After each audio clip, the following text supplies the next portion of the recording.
ஏய் என்ன பண்ற? இன்னா இல்ல. அப்படின்னு ஐயையோ! 2 பேருமே நானும் அண்ணனும் சரி, கொஞ்சம் ரொம்ப மெனக்கெட்டு பண்ணியிருக்கோம். அப்புறம் அடுத்து அண்ணன் வந்தாரு கருணாஸ் அண்ணன். ஃபுல் மேக்கப்போட. எல்லாம் போட்டு என்னப்பா ரெடியா? கருணாஸ் அண்ணன் நைட்டு ஃபோனு. என்னப்பா தம்பி டப்பிங்லாம் முடிச்சிட்டியா? முடிச்சிட்டனே. அதே அந்த அனுபவங்கிறது. அந்த டைரக்டர் என்ன நினைப்பாருன்னு எனக்கும் புரிஞ்சிருச்சு, அண்ணனுக்கும் புரிஞ்சிருச்சு. ரெடி ரெடின்ட்டு அதுக்கப்புறம் டக்கு டக்கு டக்கு டக்குன்னு போயிருச்சு.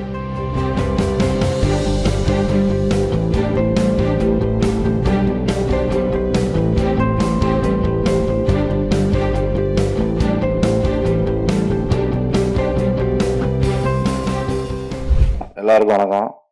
பத்திரிகை, தொலைக்காட்சி, ஊடக நண்பர்கள் அனைவருக்கும் வணக்கம்.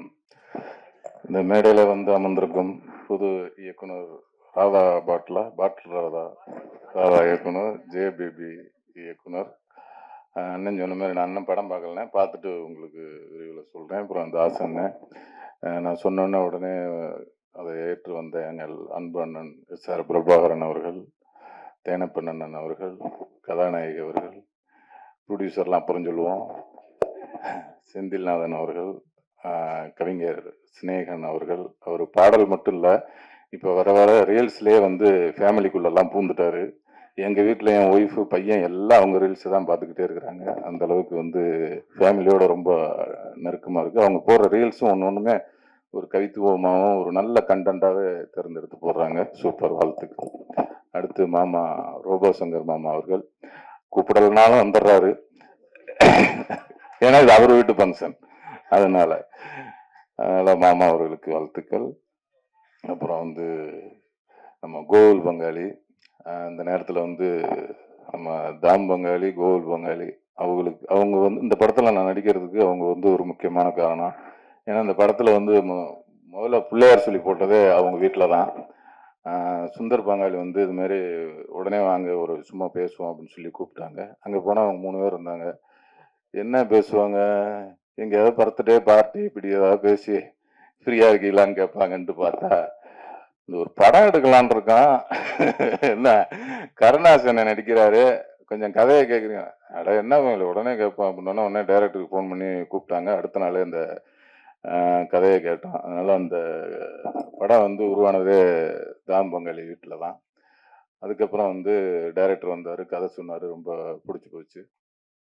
அப்புறம் தான் வந்து ப்ரொடியூசரே நான் மீட் பண்ணோம். எல்லாரும் சொன்ன மாதிரி ப்ரொடியூசர் சிவா கலரி அவர்கள் வந்து அண்ணன் சொன்ன மாதிரி உண்மையிலே ஒரு வெளுத்த தாய்ப்பால் தான். ஏன்னா ரொம்ப ஒரு ஒரு வாக்கு கொடுத்தா அதை காப்பாற்றணும் அப்படின்னு நினைக்கிறதுல ரொம்ப மெனக்கெடுவார்.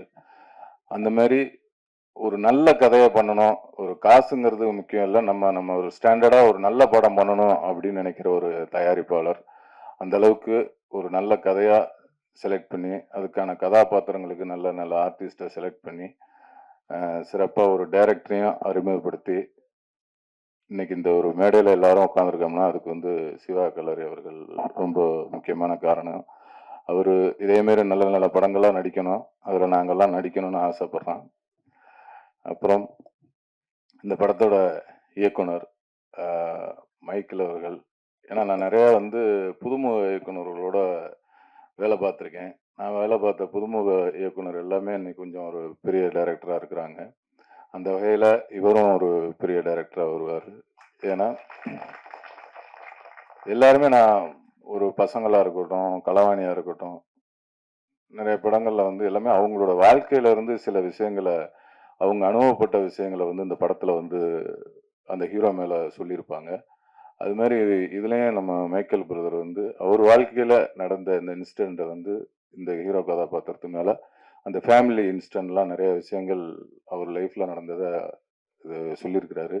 அதனால அதில் கொஞ்சம் வந்து ஒரு உயிர் இருக்கும், ஜீவன் இருக்கும், நம்ம பார்க்கும்போதும் நமக்கு அந்த இது உணர முடியும். அதனால் வந்து அவர் இனிமேல் வந்து ஒரு பெரிய நல்ல டைரக்டருங்கிற ஒரு இடத்துக்கு கண்டிப்பாக வந்துடுவார். நிறைய படங்கள் பண்ணணும். அம்மா, ஏன்னா அவங்க குடும்பம் வந்து ரொம்ப அருமையான ஒரு அழகான குடும்பம். அவங்க ஃபேமிலியெல்லாம் ஷூட்டிங் ஸ்பாட்டுக்கு வருவாங்க. அம்மாவாக இருக்கட்டும், அவங்க சிஸ்டர்ஸ், அப்புறம் அவங்க ஒய்ஃபு, பசங்க எல்லாமே வந்தாங்கன்னா ஒரு ஒரு குடும்பம்னா ஒரு ஒரு கூட்டாக ஒரு ஜாலியாக ஒரு அது ஒரு வித்தியாசமான ஒரு குடும்பமாக ஒரு அன்பாக நல்லா இருக்குது. அவங்க குடும்பத்தை பார்க்குறது ரொம்ப பிடிக்குது. நல்லா நல்ல அருமையான குடும்பம். இந்த குடும்பம் ரொம்ப வந்து சந்தோஷமா இருக்கணும்னு இந்த நேரத்தில் இறைவனை வேண்டிக்கிறேன். அப்புறம் அந்த படத்தோட இசையமைப்பாளர் ரகுநந்தன் அண்ணன் அவர்கள். இது 4வது படம் எங்களுக்கு. அவர் சொன்ன மாதிரி இந்த 4 படமே 4 டிஃப்ரெண்டா இருக்கும். பாடல்களும் ரொம்ப அருமையா அவர் மெலோடிகள் போட்டிருக்காங்க. இந்த படமும் ஒரு வெற்றி பட வரிசையில் அவருக்கும் எனக்கும் அமையணும்னு நம்புகிறோம்.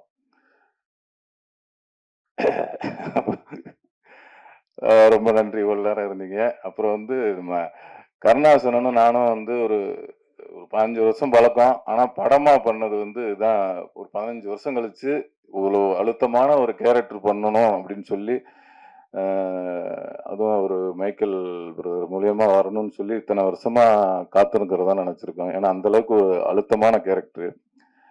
ரொம்ப அண்ணனும் ரொம்ப ரொம்ப எங்களுக்கு ஒரு ஃபர்ஸ்ட் ஒரு நாள் 2 நாள் கொஞ்சம் அதை பிடிக்கிறதுக்கு ஒரு மாதிரி எனக்கு கொஞ்சம் இதாக இருந்தது. அப்புறம் 2-3 நாள் ஷூட்டிங் போனதுக்கப்புறம் அதுக்கப்புறம் தான் அந்த கேரக்டருக்குள்ளே போக முடிஞ்சுது. ஃபர்ஸ்ட் நாள் பார்த்தீங்கன்னா நம்ம திருநெல்வேலியில் ஆம்புலன்ஸ்குள்ளே உட்கார வச்சிட்டாங்க. முத எனக்கு தான் க்ளோஸ் வைக்கிறாரு. கருணாசனே வரல, ரெடி ஆகிட்டு இருக்கிறாரு. எனக்கு ஃபர்ஸ்ட் வந்து கேமரா வச்சுட்டாங்க.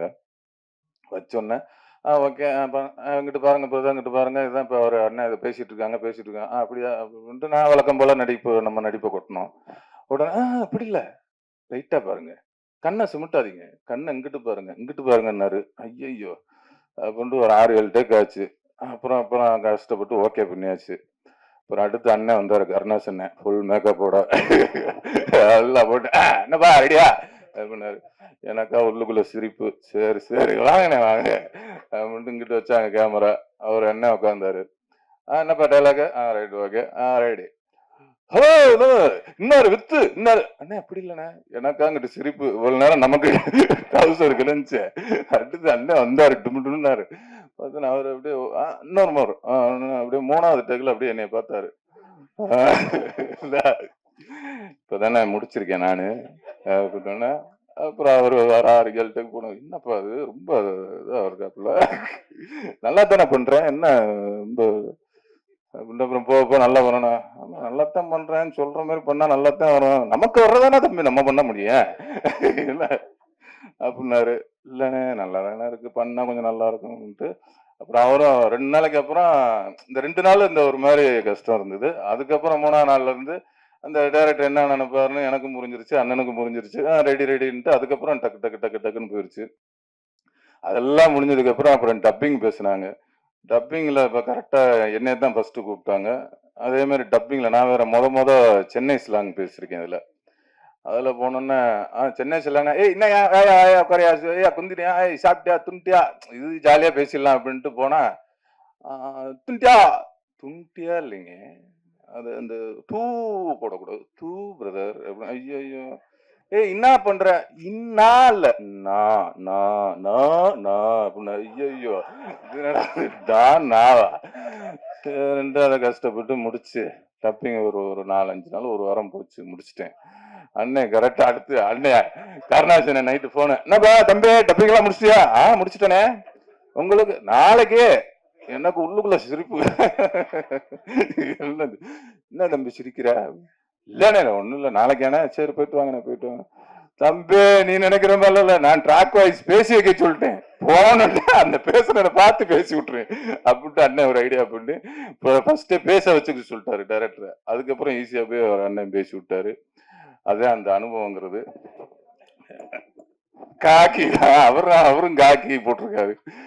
அதனால வந்து ரொம்ப இல்ல அந்த அளவுக்கு ஒரு உன்னிப்பா வந்து வேளாங்கக்கூடிய ஒரு, ஏன்னா நம்ம இந்த மாதிரி படம் நடிச்சதில்ல. நம்ம நடிச்சதெல்லாம் வந்தியா போனியா அந்த மாதிரி தான் போயிட்டு இருக்கு. இது கொஞ்சம் ஒரு 2 பேருமே நானும் அண்ணனும் சரி கொஞ்சம் ரொம்ப மெனக்கட்டு பண்ணியிருக்கோம். அந்த மெனக்கட்டு இது வந்து மைக்கேல் அவர்கள் வந்து எங்களுக்கு வேலை வாங்கியிருக்காரு. ஒரு நல்ல படம், இந்த மாதிரி ஒரு நல்ல படத்தை எடுத்த தயாரிப்பாளர்களுக்கும் இதில் வேலை செஞ்ச நம்ம கேமராமேன், எடிட்டர் சார் அவர்கள், அந்த கவிஞர் அவர்கள், அவங்க பாட்டு மட்டும் எழுதலை, ஸ்பாட்லேயே வந்து ரொம்ப சுறுசுறுப்பாக ஒர்க் பண்ணக்கூடியவங்கள அவங்களும் ஒருத்தர்.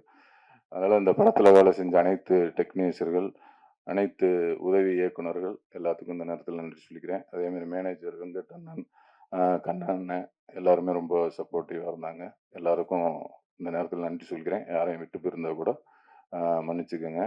ஆம், இந்த படத்தை நல்லபடியா மக்கள்கிட்ட கொண்டு போய் சேர்த்து நல்லபடியா எழுதணும். உங்க எல்லாத்தையும் வேண்டிக்கிறேன். நன்றி, வணக்கம்.